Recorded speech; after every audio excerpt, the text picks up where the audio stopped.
오늘은 여러분들과 함께 다니엘서 6장에 기록된 사건을 통하여 우리 다니엘서의 교훈을 함께 찾아보고자 합니다. 다니엘서 6장은 우리가 잘 아는 바로 다니엘의 기도와 그리고 사자굴의 사건이 기록되어 있는 장인데요.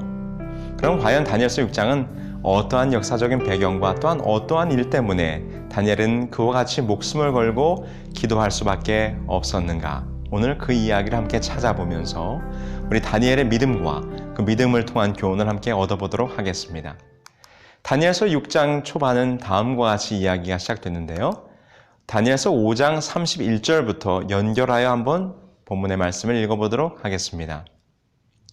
메대 사람 다리오가 나라를 얻었는데 때에 다리오는 62세였더라. 다리오가 자기의 심원대로 방백 120명을 세워 전국을 통치하게 하고. 자, 여기 보면 메데 페르시아의 다리오라고 하는 왕이 등장합니다. 이 다리오는 어떤 인물일까요?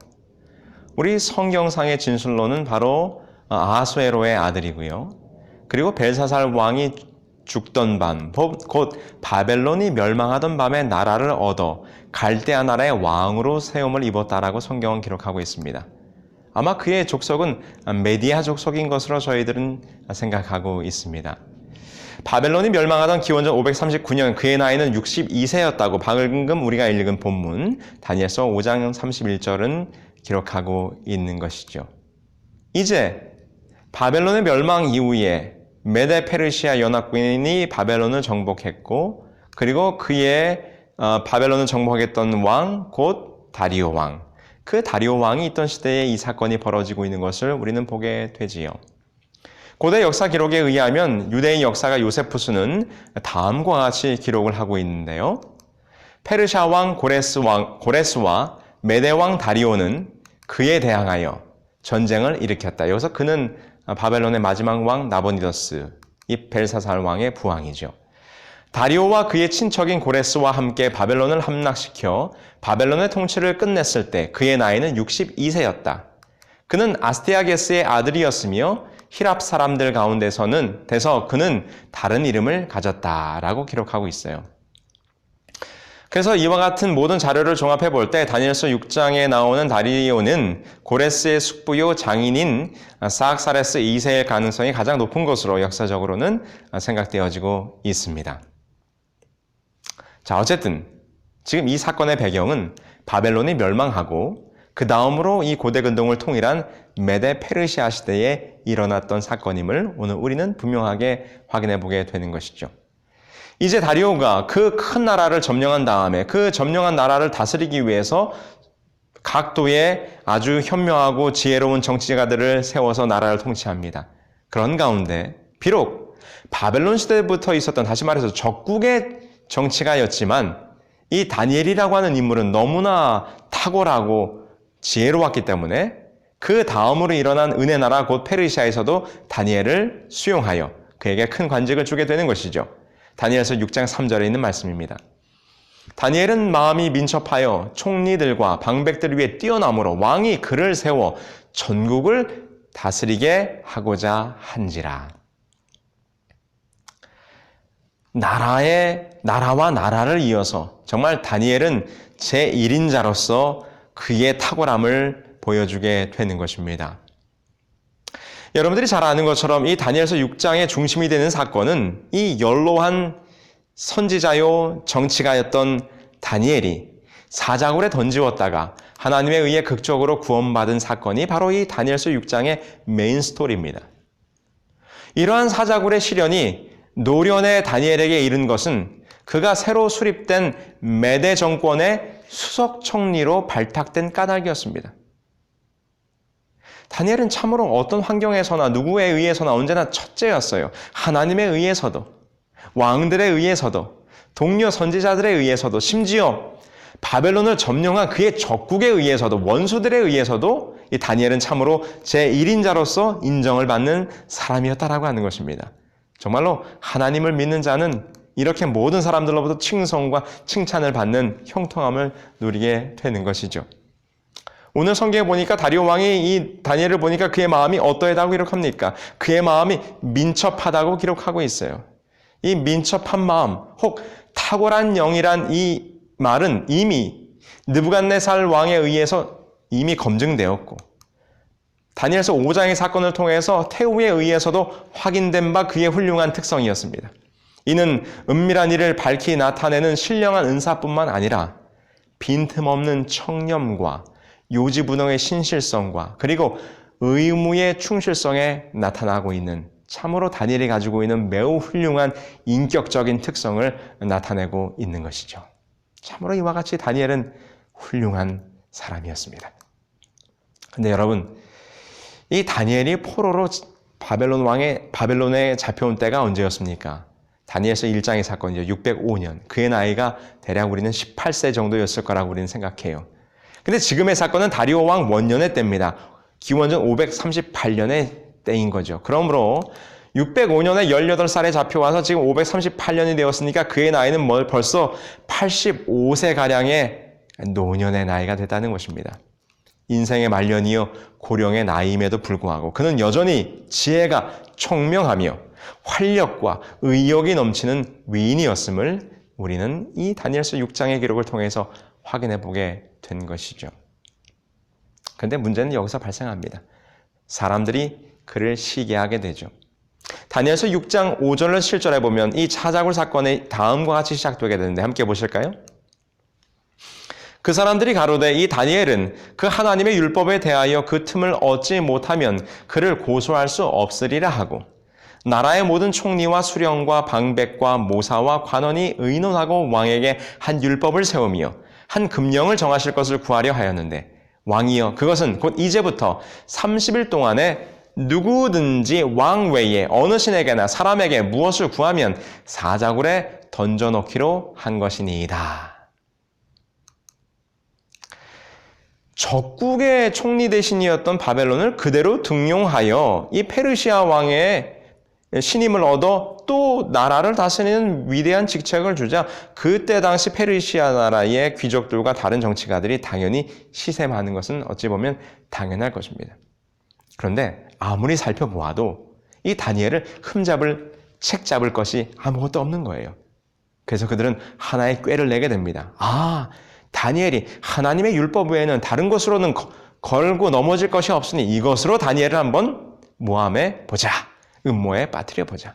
그래서 다리오 왕을 찾아가서 앞으로 30일 동안 오직 왕 외에 다른 신이나 다른 어떤 것들에게는 경배하거나 기도하지 못하도록 하는 법을 만들자라고 하는 법을 제안하게 되는 것이죠. 다시 말해서 다리오 왕으로 하여금 30일 동안 신이 되라고 하는 제안을 하게 되는 것입니다. 근데 여러분, 사람은 누구나 높아지려고 하는 마음을 가지고 있어요. 어떻게 이 우주의 죄가 시작되었습니까? 루스벨도 하나님의 자리에 오르려 했던 교만한 마음, 자기를 스스로 높이고자 했던 마음에서 이 우주에서 하늘의 반역이 시작된 것 아닙니까? 또 어떻게 이 땅에 죄가 들어왔습니까? 사단이 어떻게 하와를 꼬셨습니까? 너도 하나님과 같이 될 수 있다 라고 하는 거짓 속삭임이 최초의 인간을 타락시킨 유혹이었음을 우리는 기억할 것입니다. 역사적으로 황제나 영웅들이 자기를 신격화하여 자기를 섬기도록 하는 일들이 역사 속에 많이 있었음을 우리는 보게 돼요. 그래서 여러분, 이것이 가장 심각한 죄의 본성인데 각 사람의 중심에는 그 누구보다도 자기 자신을 숭배하고 나를 높이려고 하는 마음이 있다고 하는 것입니다. 지금 이 원수들은 다니엘을 모함하기 위해서 이 다리오 왕의 마음속에 있는 스스로 신이 되보라고 하는, 자기를 높여 신이 되보라고 하는 그런 달콤한 유혹을 했다는 것이죠. 다리오 왕은 그 얘기를 듣고 매우 기분이 좋았겠죠. 그래서 다니엘은 전혀 생각하지도 못하고 앞으로 30일 동안 다른 신에게는 절대 절하거나 기도하지 못하도록 하는 법을, 그의 인장을 찍어 법을 만들게 되는 것입니다. 그런데 여러분, 알고 보니까 이것이 누구를 모함하기 위한 법이었어요? 그렇습니다. 자기가 사랑하는 신복 다니엘을 모함하기 위한 법이었어요. 그런데 여러분, 메데 페르시아의 법에는 어떤 법이 있었습니까?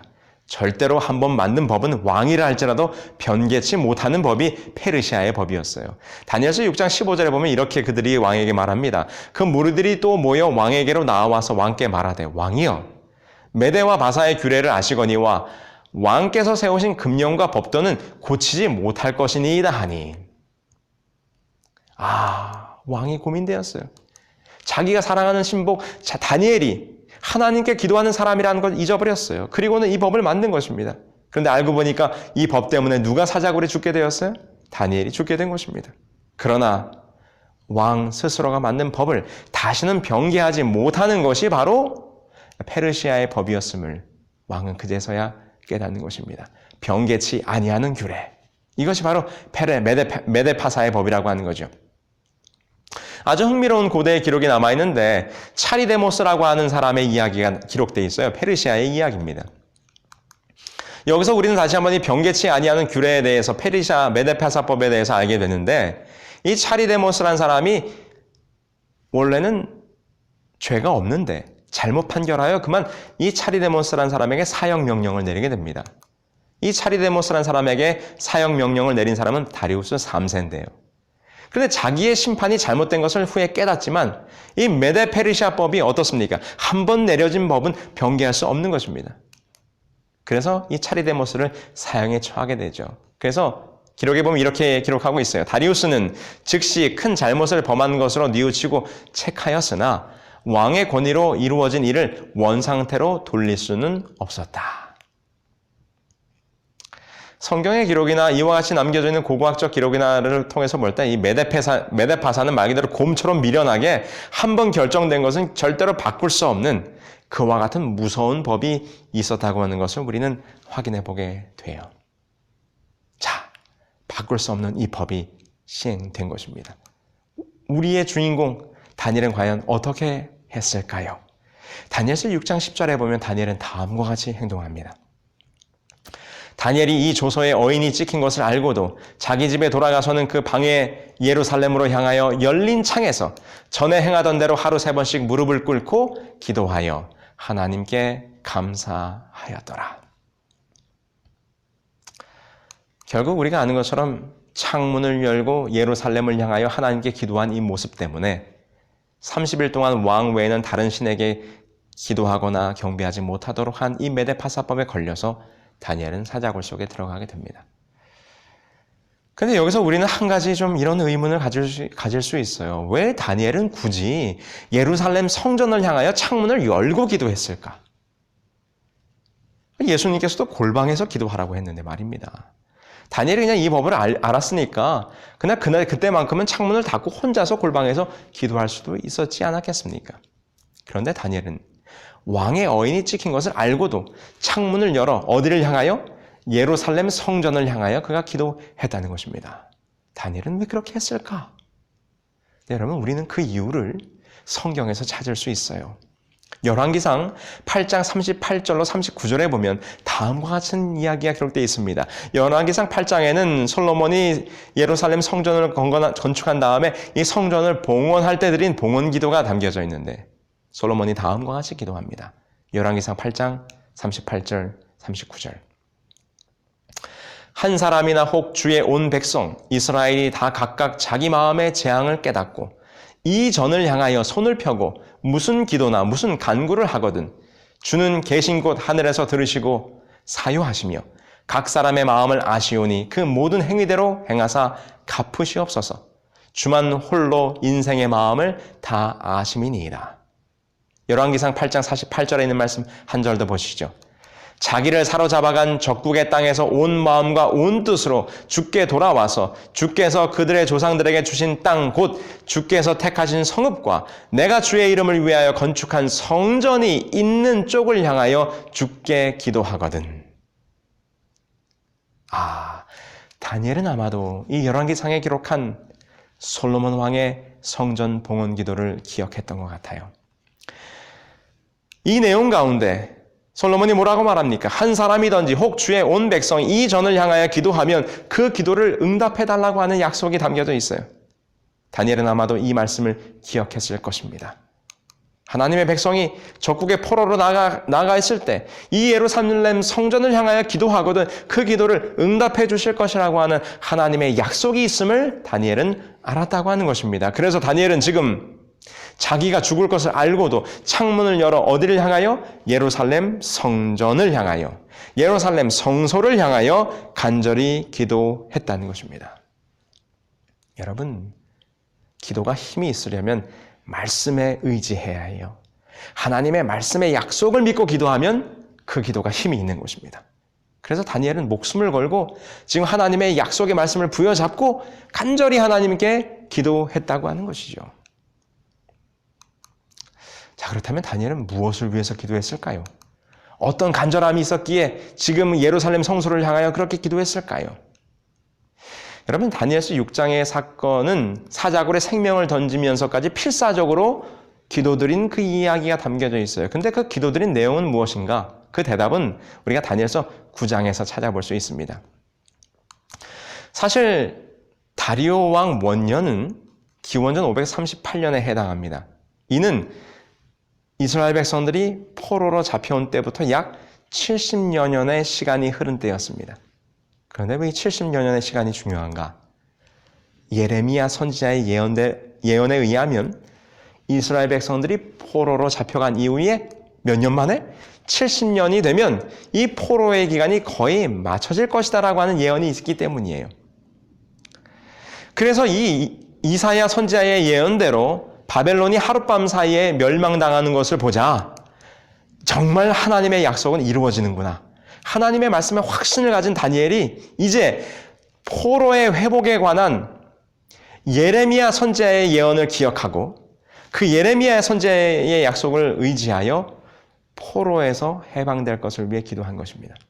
예레미야가 뭐라고 예언했는가 하면 예레미야 29장 10절로 13절에 바벨론에서 70년이 차면 내가 너희를 권고하고 나의 선한 말을 너희에게 실행하여 너희를 이곳으로 돌아오게 하리라.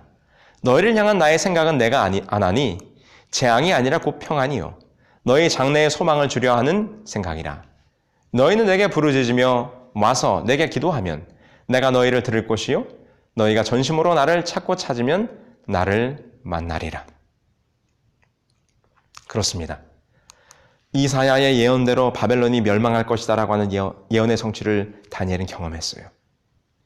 여기서 다니엘은 확신을 가진 것입니다. 하나님의 약속은 분명히 이루어지는구나. 근데 그가 가만히 생각해 보니까 자기가 포로로 잡혀온 지 거의 70년이 다 돼가고 있는 거예요. 그렇다면 누구의 예언이 이루어질까요? 예레미야. 바벨론의 포로로 잡혀간 지 70년 만에 포로에서 돌아올 것이라고 하는 예언의 성취가 다가오는 것을 다니엘은 깨달았다는 것입니다. 그토록 기다려온 예언의 성취가 다가오는 때, 이 예언의 성취가 백성의 철저한 회개와 순종을 조건으로 하고 있음을 다니엘은 깨달았어요. 그런데 다니엘이 가만히 보니까 바벨론의 포로로 잡혀온 백성들이 이제는 이 이방 나라의 삶에 젖어가지고 자기의 고국으로 하나님의 땅으로 돌아갈 생각을 전혀 하고 있지는 않는 거예요. 그래서 다니엘은 얼마나 마음이 안타까웠을까요? 그의 백성이 회개하지 않음이 이 예언의 성취를 지연시킬 것이 염려돼요. 그는 금식하며 베옷을 입고 죄를 뒤집어 쓰고 열렬히 기도했다는 것입니다. 그게 바로 다니엘서 9장에 기록되어 있는 다니엘의 기도의 장면인 거죠. 이 다니엘서 9장과 다니엘서 6장은 같은 때에 일어난 일인 것이기 때문입니다. 그래서 여러분, 다니엘은 지금 목숨을 걸고 하나님의 약속된 말씀과 예언에 의지하여 자기의 백성들이 포로에서 해방되어 하나님의 나라가 다시 회복될 것을 간절히 소망하며 지금 기도하고 있었다는 것입니다. 여러분, 이렇게 설명을 들으니까 다니엘이 목숨을 걸고 기도할 수밖에 없었던 이유가 분명하게 이해가 되죠. 자, 그런데 결국 이것 때문에 드디어 다니엘은 사자굴 속에 던져지게 됩니다. 다니엘서 6장 16절로 17절입니다.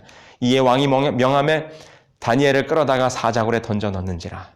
이에 돌을 굴려다가 굴 아구를 막음에 왕의 어인과 귀인들의 인을 쳐서 봉하였으니 이는 다니엘 처치한 것을 변개함이 없게 하려 함이더라.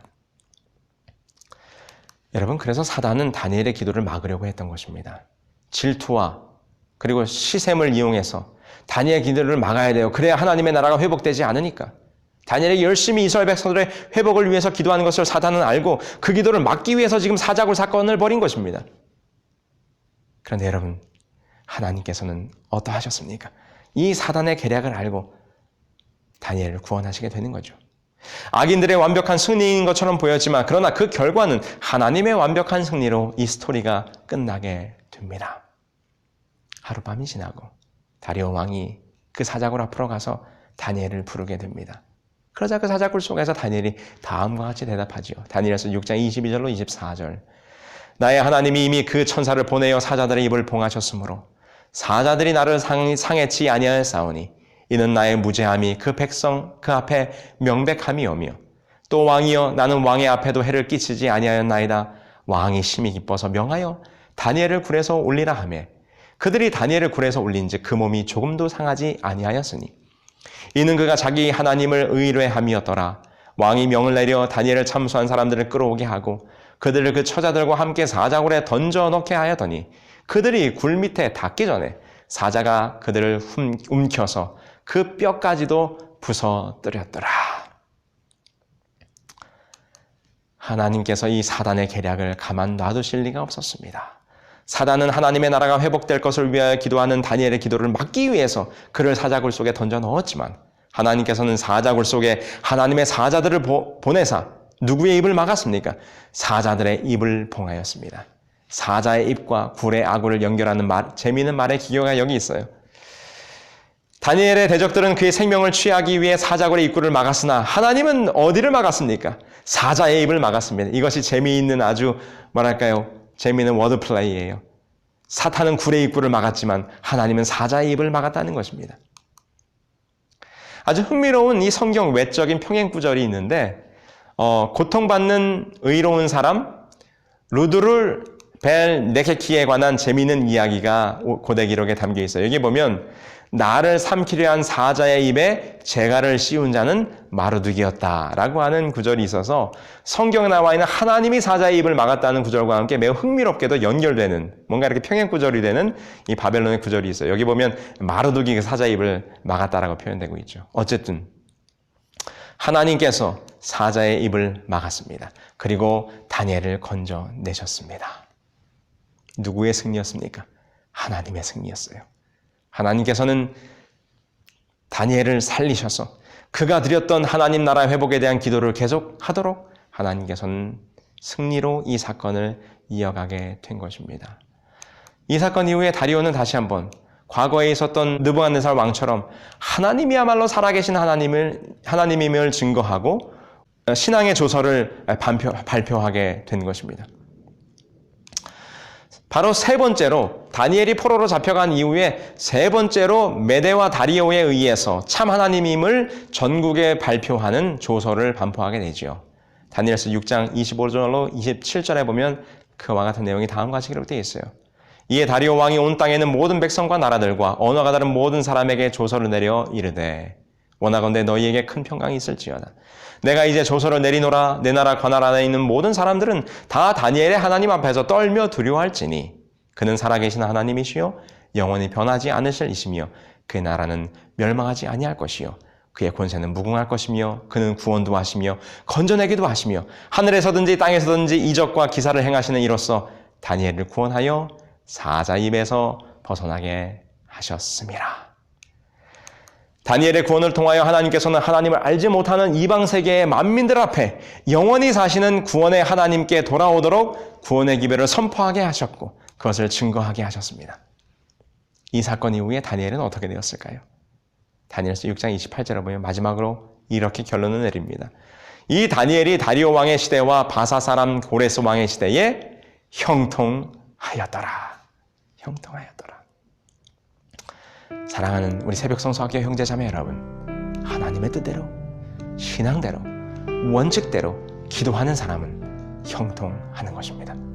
하나님께서 하나님의 백성을 결코 죽음 가운데서 사지 가운데서 가만 홀로 두지 아니하십니다. 하나님의 뜻대로 하나님의 믿음을 지키기 위하여 하나님의 말씀대로 순종하는 사람은 여러분 하나님께서 사자를 보내서 하나님의 사자를 보내서 그 사자들의 입을 막고 그 위험 가운데서 어려움 가운데서 하나님의 백성을 보호해 준다고 하는 놀라운 사실을 오늘 우리는 다시 한번 깨닫게 되는 것입니다. 아울러 다니엘처럼 하나님의 약속에 의지하여 하나님의 언약에 의지하여 기도하는 사람은 그 기도를 들어주신다는 사실을 우리는 다시 한번 깨닫게 되는 것입니다. 오늘 우리는 어떠한 삶을 살아야겠습니까? 오늘 이 다니엘서 6장의 사건을 기억하셔서 다니엘처럼 하나님의 말씀에 의지하여 하나님의 뜻대로 하나님의 말씀대로 살아가심으로 하나님으로부터 보호함을 받는 자, 여러분들이 하시는 모든 일이 하나님으로 말미암아 축복받아 형통하는 축복을 누리시게 되기를 간절히 소망하면서 오늘 강의를 마치겠습니다. 기도하실까요? 하늘에 계신 아버지 하나님, 사자굴 속에서도 하나님의 백성을 건져내셨던 그 하나님의 놀라운 보호하심과 돌보심이 오늘 다니엘처럼 살기로 결심한 우리 모두에게도 함께 하셔서 오늘 우리도 하나님을 믿었던 다니엘처럼 오직 신앙과 믿음의 원칙대로 살아갈 때 하나님으로부터 형통함의 축복을 받을 수 있도록 인도하여 주시옵기를 사랑 많으신 예수 그리스도의 이름으로 기도합니다. 아멘.